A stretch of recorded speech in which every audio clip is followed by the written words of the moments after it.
Random. Il cinema per me è il mio modo più naturale di realizzarmi.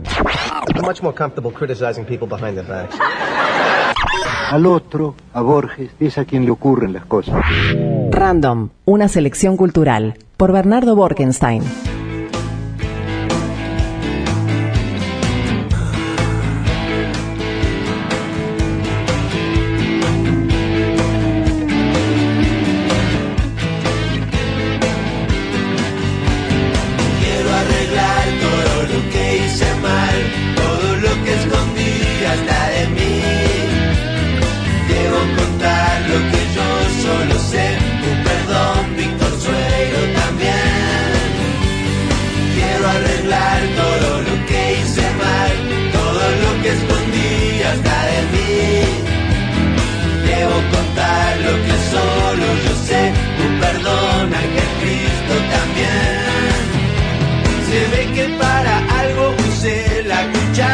Porque no encuentro sopa, postre ni ensalada.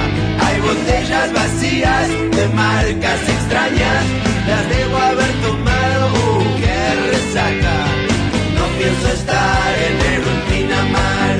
No me excita cagar en el mar. Qué tentación, yo me voy al bolsón. Reservé por ahí una gran suite. Bernardo, ¿cómo andás? Buenos días, ¿cómo estás? Bienvenido. ¿Todo bien? Bien, adiós, gracias, muy bien. Ovejas y lobos. Ovejas y lobos, sí, arrancamos con El Salmón. Es una canción que me gusta mucho porque me gusta Calamaro en general, bueno, ¿no? Algunas épocas más que otras. Hay un video de Capusotto genial que enseña a componer canciones como Calamaro, y obviamente lo hace con mucha gracia porque las rimas son un poco básicas. Entonces la razón por la cual usa salmón es porque le rima con dirección y después tiene que meter bolsón. Entonces se genera esa metáfora que está muy buena, ¿no? La idea de que si uno es como el salmón, va contra la corriente, pero el salmón va contra la corriente por instinto y va a desovar y morir. No hay nada heroico en lo que hace el salmón, está programado como si fuera una computadorita para hacer eso.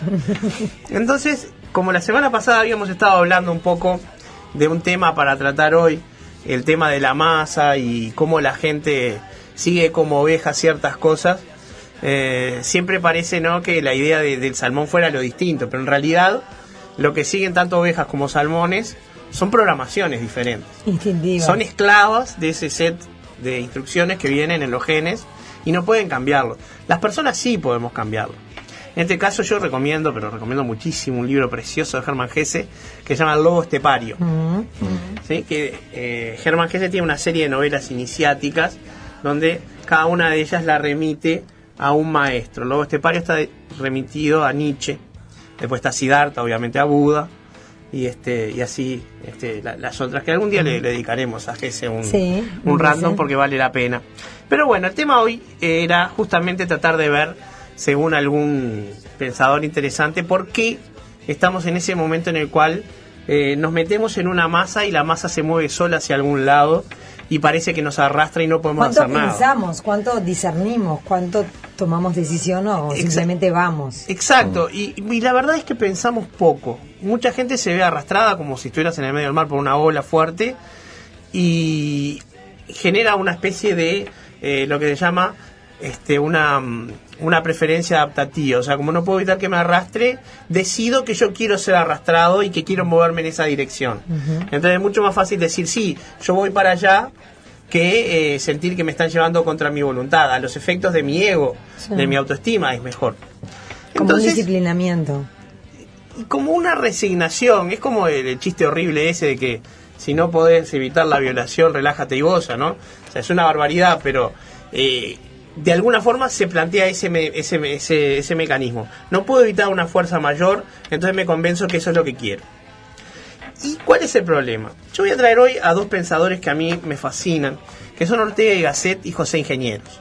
Uno es un filósofo español y el otro es un pensador y médico argentino-italiano, que ambos teorizaron sobre qué pasaba, que la humanidad estaba dejando la excelencia de lado, que los hombres mediocres o los hombres inferiores, los hombres masa, en el discurso de Ortega y Gasset empezaban a dominar el mundo. Ortega y Gasset, principio del siglo XX, era un aristócrata y veía con aristocrático desprecio el hecho de que los hombres comunes estuvieran ganando lugar. Y hablo de hombres porque quiero no ser anacrónico. Ellos hablaban de el hombre masa, el hombre excelencia, y el hombre mediocre, el hombre inferior y el hombre superior, en el caso de ingeniero. Se sobreentiende que estoy hablando de hombres y mujeres y que no escribo eso, simplemente trato de no ser anacrónico. Bien, entonces lo que decía él, como decía recién con su aristocrático desprecio, es que los hombres vulgares estaban empezando a ganar terreno. Y él llamaba hombres vulgares básicamente a las personas sin educación, a las personas que se dejaban llevar como ovejas por fuerzas mayores. Él decía que su gran problema era que les daba todo lo mismo, lo que necesitaban era tener sus necesidades básicas satisfechas. No tenían ideales, no generaban una instancia superior a la que verse sujetos. En cuanto a la nobleza, que era algo que se puede demostrar en cualquier momento que se lo demande, o sea, una persona es noble de carácter cuando está dispuesto a defender sus ideales y su postura, y sobre todo sus valores éticos y morales, en el momento que sea. De alguna manera lo que estaba añorando él en ese momento eran los duelos propiamente. O sea, la única forma que tenía la antigua nobleza de demostrar que era superior al resto de la gente era manifestando ese desprecio por la vida, que era estar dispuesto a morir en cualquier momento y por razones completamente nimias, o sea, sin ninguna causa. Si uno se pone a pensar desde nuestro lugar, seamos ahora sí anacrónicos, la sociedad burguesa del siglo XXI, es difícil entender que siga habiendo nobles hasta el día de hoy. ¿Qué sentido tiene que haya reyes, reinas, príncipes y princesas? Son iguales a nosotros. Lo único que heredaron o compraron un título nobiliario y eso les da derecho a sentirse mejor. Pero nadie en el mundo piensa que la diferencia sea otra que de estatus. Nadie piensa realmente que Dios mismo haya dado a los reyes un estatus diferente, pero ese estrato aún hoy, por ejemplo, de la monarquía británica. Sí, la que monarquía británica es una instancia de Dios. Diario, ¿no? ¿Perdón? La única instancia esa de cambio con lo normal es que ahora los descendientes, en vez de buscar gente como ellos, se casan con plebeyos. Sí. ¿No? Como ahora Harry. Justo ahí está el la rebelde, noticia con la actriz. Con Meghan Markle, eligió mal, el bobito, el príncipe Harry. Y bueno, el príncipe. La novia de Mike Ross en la serie Suits. Pero bueno, sí, de hecho estaba diciendo otro día que es la primera vez que alguien de la Casa Real Británica se casa con alguien que es mestizo. Pero mira cuál es el problema. Están haciendo gestiones para obligarla a convertirse a la iglesia anglicana. Para que se pueda casar por ese... Que se una a su... Sí, se ve que el cuerpo de Harry es demasiado sagrado y alguien que no sea así lo profanaría. Pero sé. tiene que ver con esto que propones hoy, ¿no? Tiene que ver con que sea la de las idea nuestras abstracta. y que no sea distinta. Claro, pero aparte que sea digna de. ¿Tá? Y ella está, no sé si está dispuesta o no, ella es feminista, no creo que les vaya a dar mucho changüí con las bobadas. Pero el tema es, ¿por qué los seres humanos en algunas ocasiones se dejan arrastrar de esa manera? Y cuando se dejan arrastrar, ¿por qué se dejan arrastrar? Porque hay veces que es inevitable que ciertas causas requieren que uno vaya activamente, y cuando uno va a estar dando una postura real.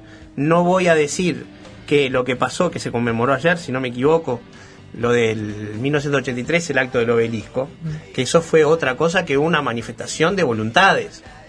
Eso fue realmente algo, una gran cantidad de voluntades activas que estaban dando un mensaje.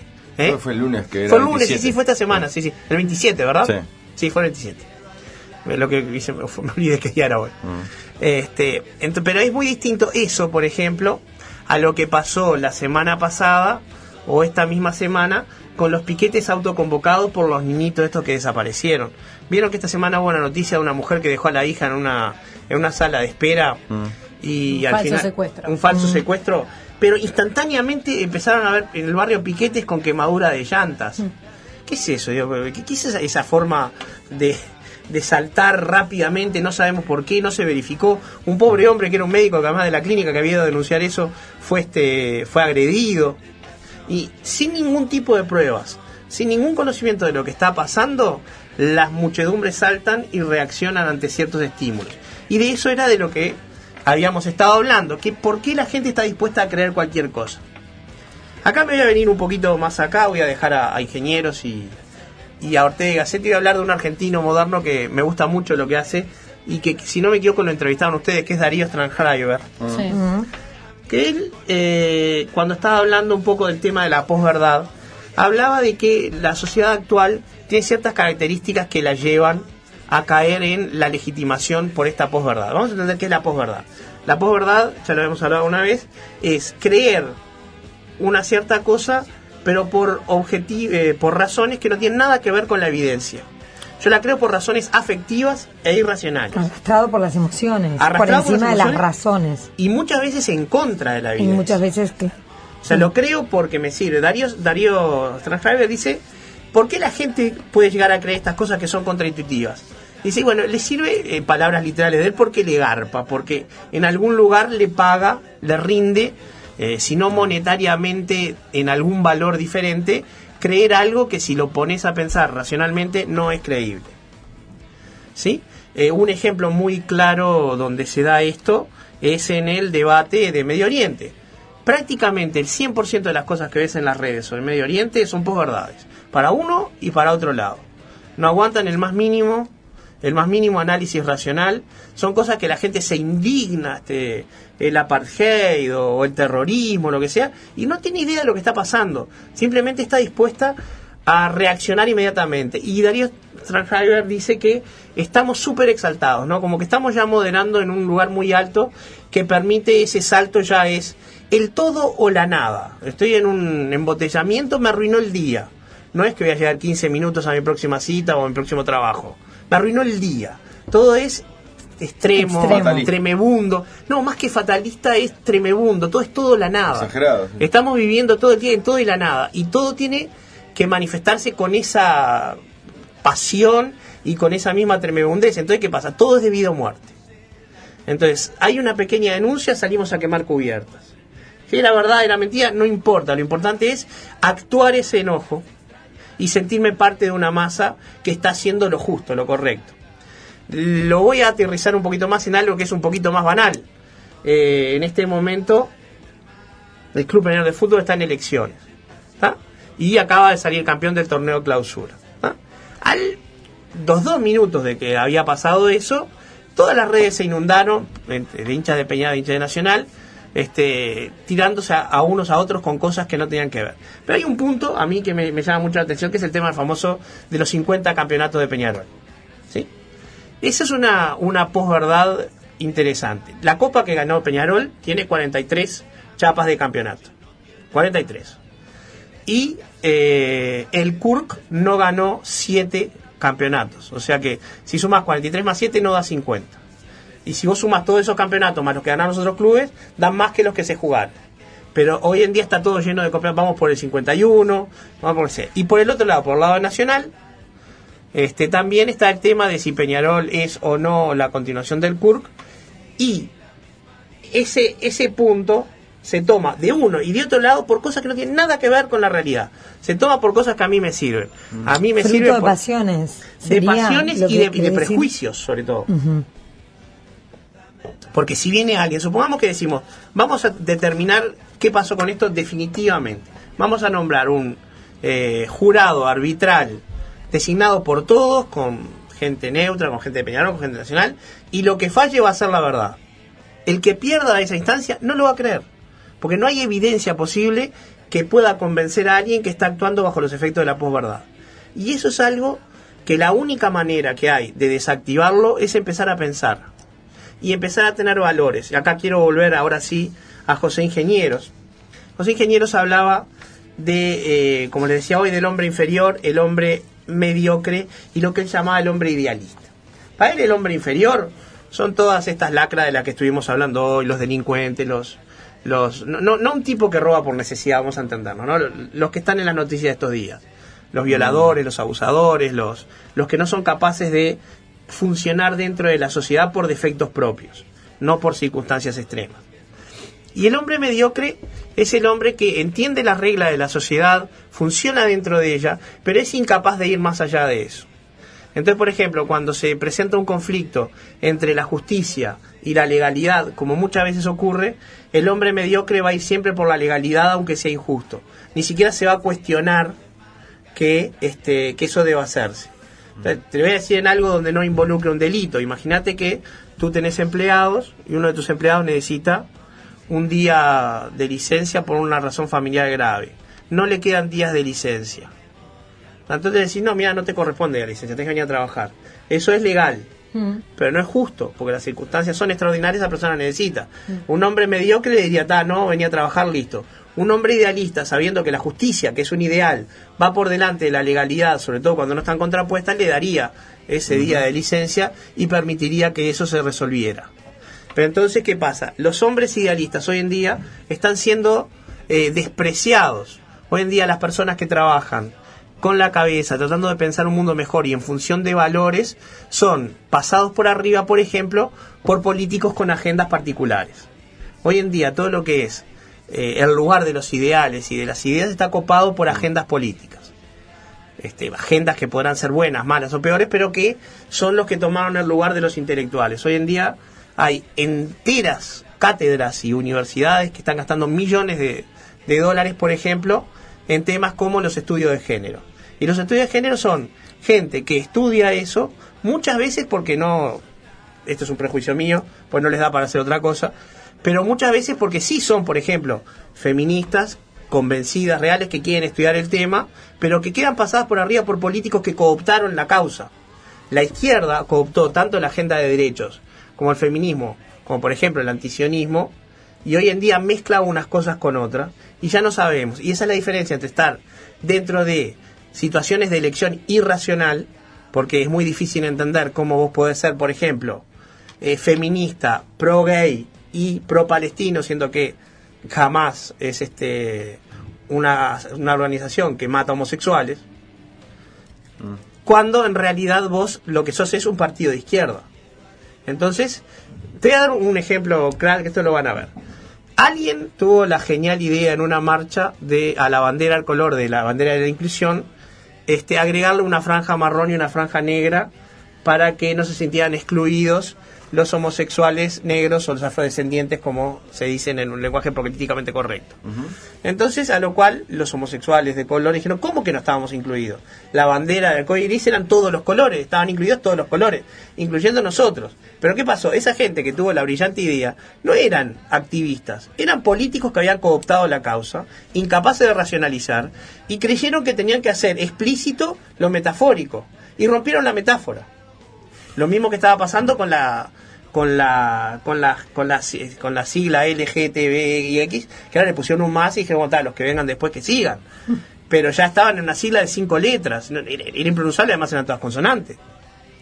Entonces, ¿qué pasa? Eso es lo que ocurre cuando se coopta una causa por razones políticas y después se empieza a ser más realista que el rey. La única forma de sostener eso es con hipótesis no corroborables, con lo que llama la posverdad. Se asume una idea y después se trata de que toda la evidencia se sumita a nuestra idea teórica y no al revés, de ver si la realidad es consistente o no con eso que queríamos hacer. Para mí, la única forma de hacer es volver a las fuentes y que los intelectuales se dediquen a ser intelectuales y no militantes, y que los militantes de alguna manera consulten y que puedan llegar a eso, porque si no vamos a seguir.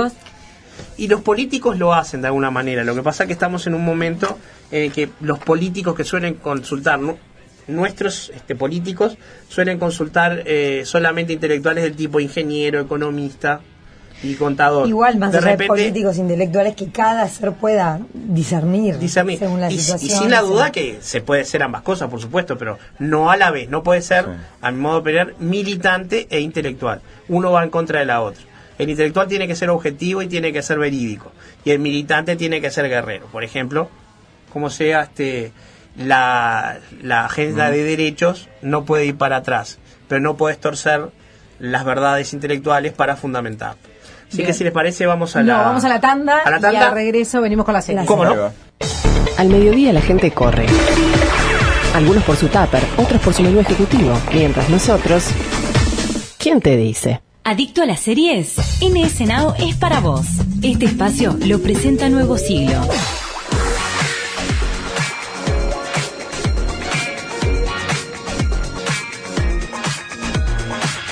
¿Qué has visto, Bernardo? Buenas, ¿qué tal? Bueno, vamos a matizar un poco, vamos a cortar con tanta dulzura, dije. Y traje una serie de matiné, una de esas que me encantan, pero sobre todo la posibilidad de recuperar un actor que los que seguíamos la serie Criminal Minds lo hemos perdido este año, que es Shemar Moore, un actor afroamericano de acción que ahora protagoniza la serie SWAT. SWAT con W. SWAT. Un equipo SWAT es un equipo de respuesta rápida a situaciones de emergencia. En la década del 70 había una serie que duró muy poco porque se la consideró demasiado violenta para la época. Y era básicamente un montón de operativos entrenados que iban en una camioneta van negra, que llegaban a lugares donde había situaciones de rehenes o bancos que estaban siendo asaltados o cosas por el estilo. Que es para lo que se creó SWAT.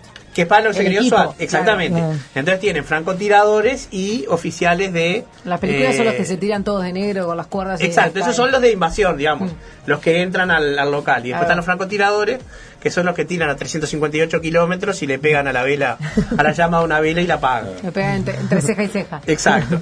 Esta serie está protagonizada, como te digo, por Shemar Moore, que se llama el personaje de él, Daniel Harrelson, igual que el de la serie original.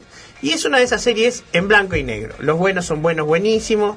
Los malos son terriblemente malos y los odiamos, como ya habíamos dicho. No te confundís, es un divertimento. Pero, ¿qué pasa? A los que les gustan las series de acción, con muchísimas persecuciones, explosiones, tiros, balas, todo eso, golpes, se van a divertir. A los que no aguantan mucho de esto, de a poquito. De todas maneras, esta serie está saliendo por capítulos semanales. No es que la subieron toda junta y la están dando. Realmente está muy buena. Se puede ver en la matiné, como te decía, ¿no? Es un momento bárbaro para desenchufar un rato el cerebro y no pensar. Mensaje claramente qué grande que es Estados Unidos, ¿no? Claro. Así que bueno, recomiendo SWAT. Bien, antes de despedirnos, un par de mensajes. Dale. Dice, muy buena columna, la credulidad más que la posverdad. ¿No será porque caen los velos y vimos que todos son cuentos, como nos dijo León Felipe? Entre otras cosas, lo que siempre pasó, pasa y pasará. Hoy se ve y nada queda confirmado ni aclarado. Dice uno por allí. Quiero creer que no. Quiero creer que hay verdades y que se puede superar, ¿no? Y otro dice, Bernardo, de esa manera sobrevivió nuestra especie Homo sapiens, con el desarrollo de la conciencia cognitiva. Creemos en lo que no existe. Sí, esa es la teoría de Yuval Harari. Es verdad, pero podemos igual, cuando hay evidencia empírica de algo, creerlo por esa evidencia y no a pesar de eso, ¿no? No es lo mismo la existencia de Dios que la existencia de este vaso que tengo en la mano. Bernardo, muchas gracias y nos vemos la semana que viene. Hasta el jueves que viene. Que pase bien. Presentó este espacio Nuevo Siglo. Con NS Now, mira todas las temporadas completas de esta serie donde y cuando quieras. Informate a nuestro sitio web o llamando al 1715.